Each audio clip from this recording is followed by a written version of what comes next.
Okay, hello, and welcome to episode 2 of our journey into the book Understanding Your Potential by Dr. Myles Munroe. And in today's episode 2, we'll be focusing on the introduction of the book and primarily chapter 1 of the book. And when we get into chapter 1, we'll pick some key lessons. But before then, let's see a story that Dr. Mao shares in the introduction of the book. And he talks about an old village sculptor who, on one occasion where he was returning home, he saw this plantation owner who had a great mansion, and he had engaged some field workers to fall down a tree or cut down a tree that had been around for a long time and had served many generations with its uh, provision of protection from the sun. And while the old sculptor observed what was going on, he called on to the people and asked whether he could have some of the wood that they were discarding. And yeah, the owner said, why not? I don't need these for anything. They are just useless, so to speak. There's nothing good for these uh, stumps of wood except for probably firewood. So this owner had no real value for the discarded stumps of wood, because uh, technically this is a tree that had been cut down, and so except for firewood, we don't see any value of it. And the old sculptor, um, got a chunk of the wood or some piece of the wood, and he was happy with the fact that he had gotten something valuable to him. And that especially is because he understood the significance of such wood and what he could make out of a wood that had been disregarded by its owner. And so, upon entering, his cottage, this old man placed the piece of tree, at the center of the floor, and then he decided to make something out of this wood. Um, he, he he was, reflecting on this piece of wood that had been called useless junk by its owner. And I believe he was thinking in his head, this man doesn't know what potential is hidden in this useless junk of wood.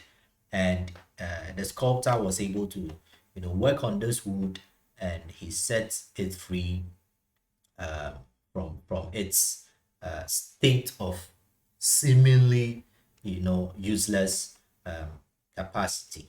And the story tells us that weeks later, the plantation owner came over to pay a visit to the sculptor, and when he saw the bird that the sculptor had been able to carve out of that you know um, otherwise useless junk of wood, he begged to buy this bed, the sculptured bed that the sculptor had carved. And this rich man offered to pay any amount to get that sculptured bed sculptured bed. And as um as the old man reflected, I believe he was thinking of the fact that this man probably had thought he was disregarding or discarding a useless element. But he, the sculptor, was able to come out with something useful that this same man was willing to pay whatever price it is to get the outcome that he had made from a useless tool. Now, The lesson from this story is that no matter who we are, no matter where we find ourselves, no matter what level of achievements we have attained, no matter how society looks at us and disregards us in whatever way or form, there is potential that is hidden in us. And that is the whole core of the book as we enter into it and delve into the wisdom therein. That we will come to appreciate the fact that, notwithstanding the fact that others, society, and even ourselves see us ourselves as useless junk, as people that are worthless or useless, God has deposited in us a lot of potential. There's trapped in us potential as was trapped in that junk of wood that the sculptor was able to skillfully and diligently carve a bed out of. So the introduction tells us how there are many individuals who are living their lives like the old tree. There's a sense of worthlessness, there's a sense of uselessness, but then all it takes is for a certain realization to dawn on us, as it did on the sculptor who understood that there was potential that he could tap from that seemingly useless bit of tree. And our capacity as human beings is so vast that we seldom even are able to use the fullest and the maximum of the potential that we hold. And we look through the history of time and we see all the people that were able to do great things and invent amazing inventions that have shaped the world. And we still know that there was more that they even could have done. And so imagine what we can do if we are able to understand and realize our potential and take it up upon ourselves to become the best that we could become. And he outlines the story of Abraham Lincoln, and he tells how he lost his job in 1832. He was elected to the legislature in 1834. He suffered the death of his sweetheart in 1834. He suffered a nervous breakdown in 1836. He was defeated for Speaker of the State Legislature in 1838.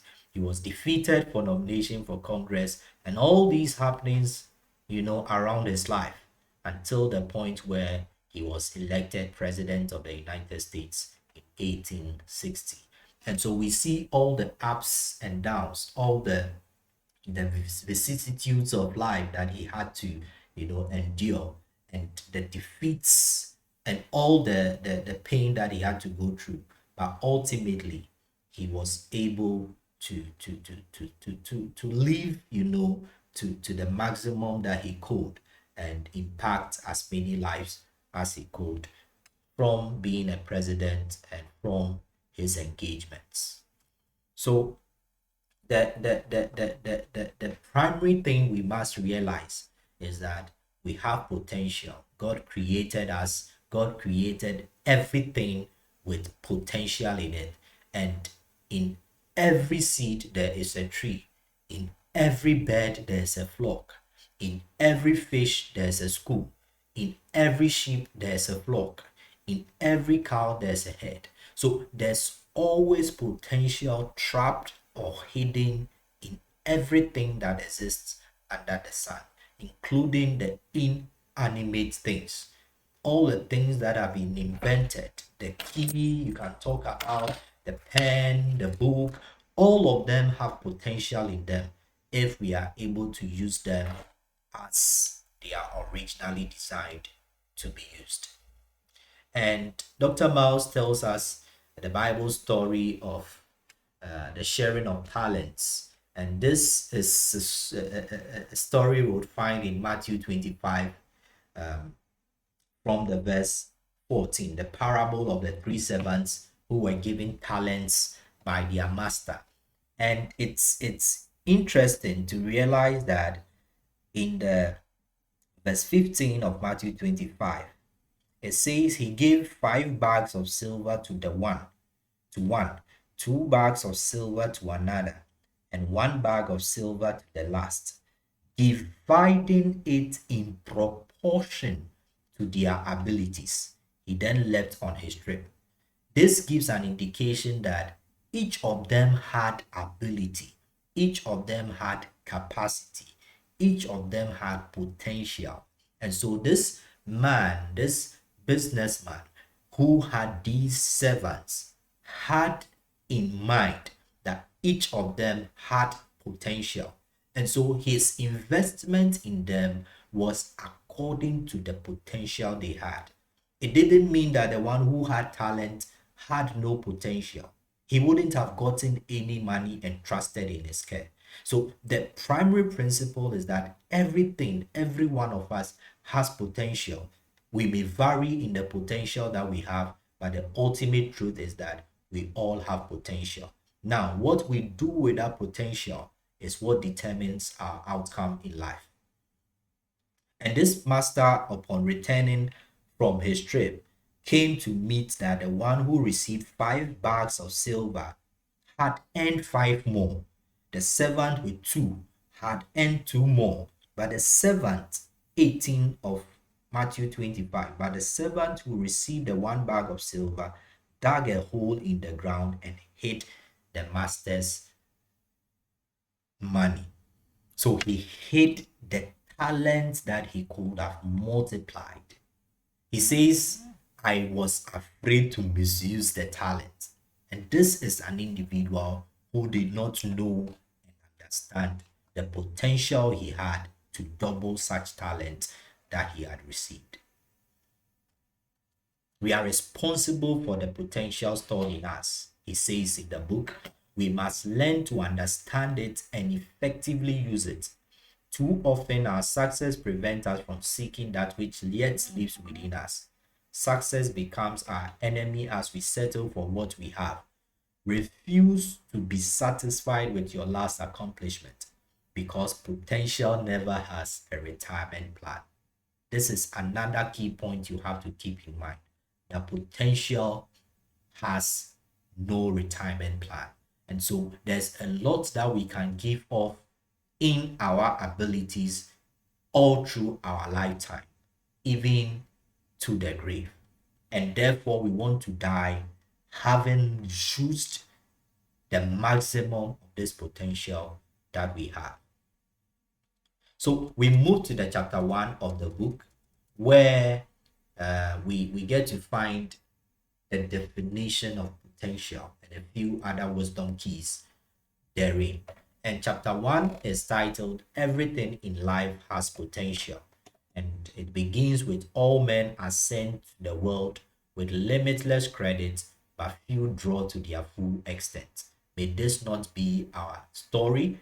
May this not be our account, that we had limitless credit, but we failed to draw to the fullest extent that God has allowed us. And potential is defined in a number of ways, as we find in the book. Dormant ability, so ability that is dormant, so it's not yet actual. We have not seen the reality of that ability. Scripture says that the creation awaits the manifestation of the sons of God. So we are yet to see the manifestation, although they are the sons of God. So potential is dormant ability, reserved power, untapped strength, unused success, hidden talents, and capped capability. So it's covered, it's not yet seen. And all you can be, but you have not yet become. All you can do, but have not yet been able to do. How far you can reach, but have not yet reached. What you can accomplish, but have not yet accomplished.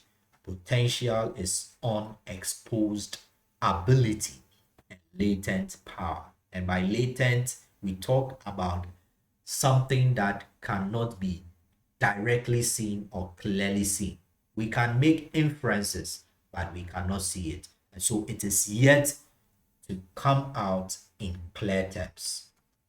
It is hidden, it is embedded in another source. So potential is said not to be what you have done, but what you are yet to be able to do. And that is where we are supposed to understand that whatever achievements we have made, whether in your academic, in your career, in your family life, whatever achievements, whatever landmarks we have reached, there is more that we can achieve. So at every point in time that we climb one step further, we should know that there is still more to get onto. And that is what potential really is, until the point where we are getting to the maximum of all that we can be. So whatever you have already successfully accomplished is no longer potential. It is said that unless you do something beyond what you have done, you will never grow or experience your full potential.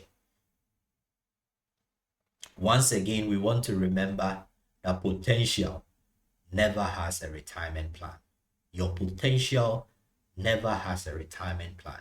And so once you get to understand your potential and begin to unravel it, you would continue to unravel more and more of your potential until you can pour out no more.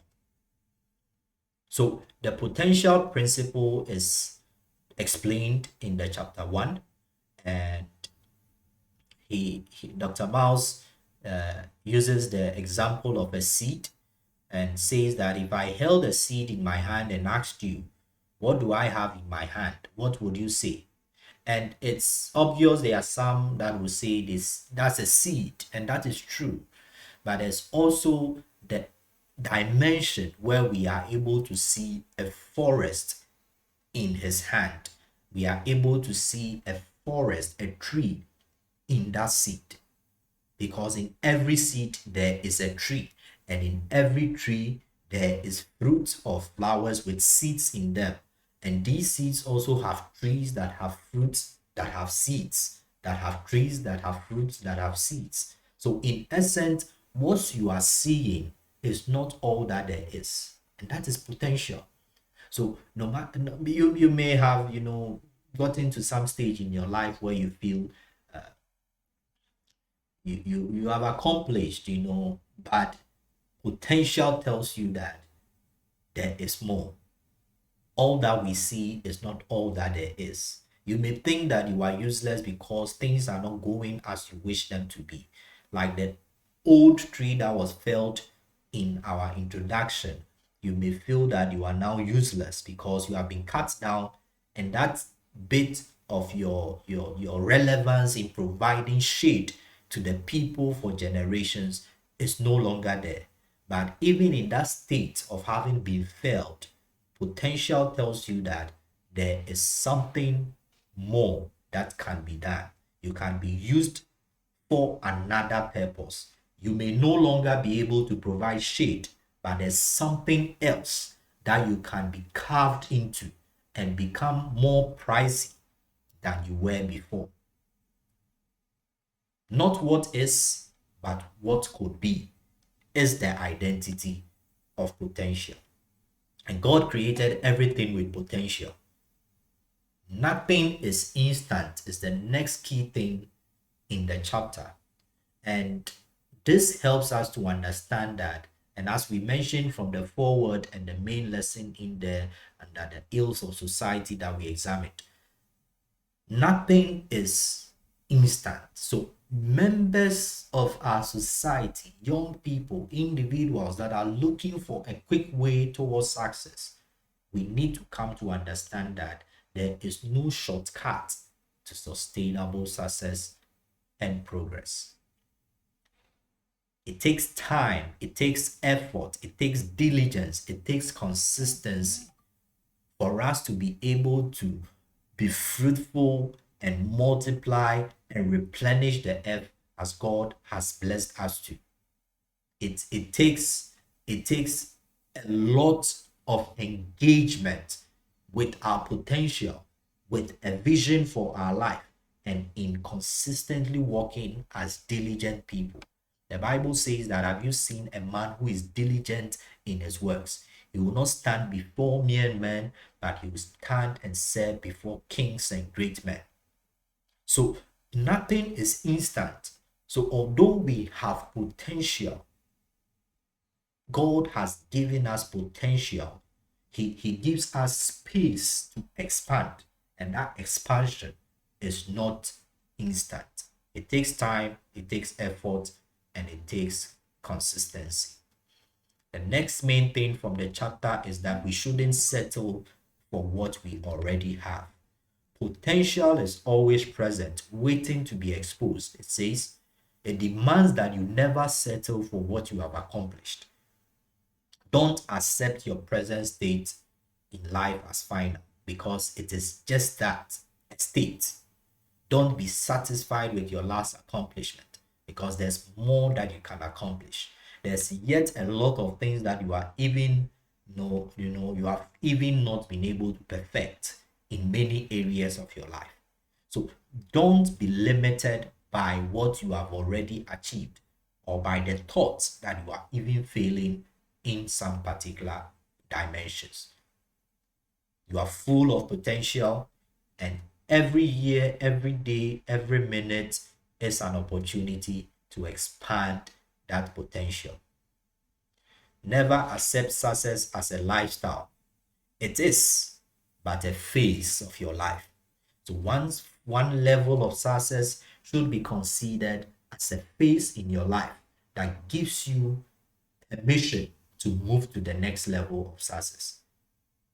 Never accept an accomplishment as the end. It is but a mark in the process. Because you are God's offspring, there are many cells within you that lie dormant, untapped, and unused. And your primary problem, most of the time, our primary problem is that we do not think like God does. And God thinks of us so highly that He has a lot of expectations for us, knowing that He has put a lot of potential in us.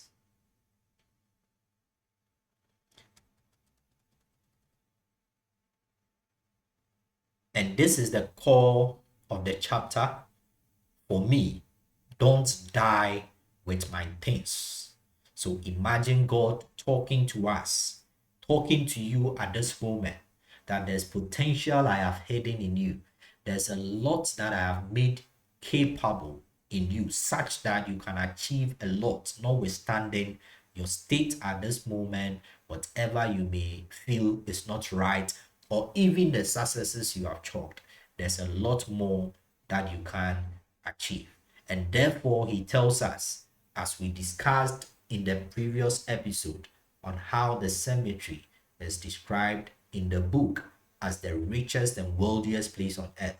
We don't want to join that wealth of talents that went unused, that wealth of songs that were never sung, of books that were never written, of leaders that were never able to come out as leaders.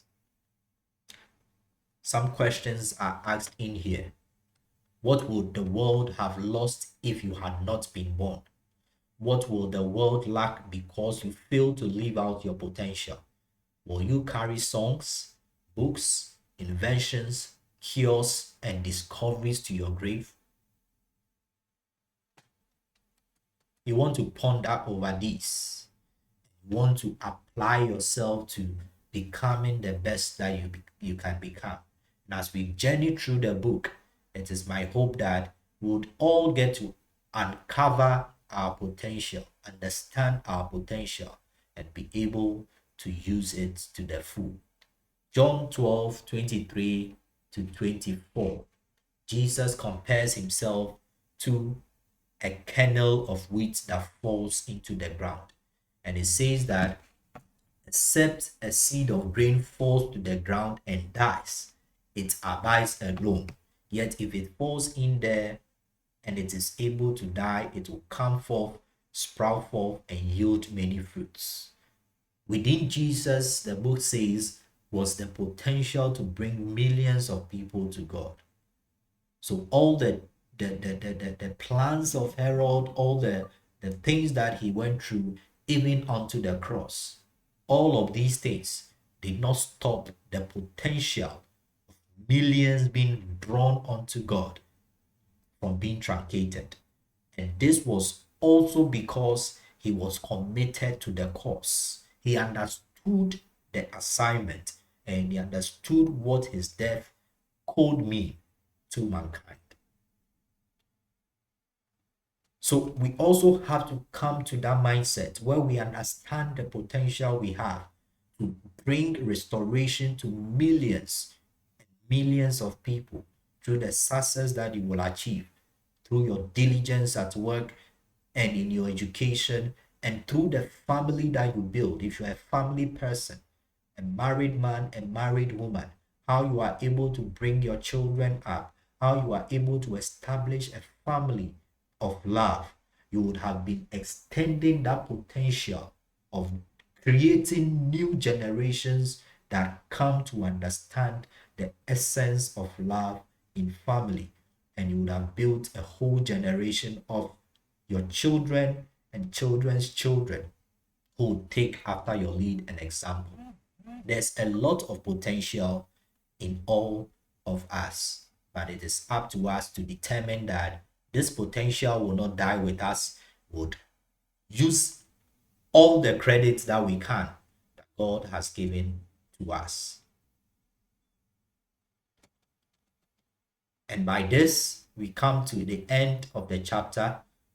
We come to the end of the chapter and we'll sum up with the principles therein as outlined here.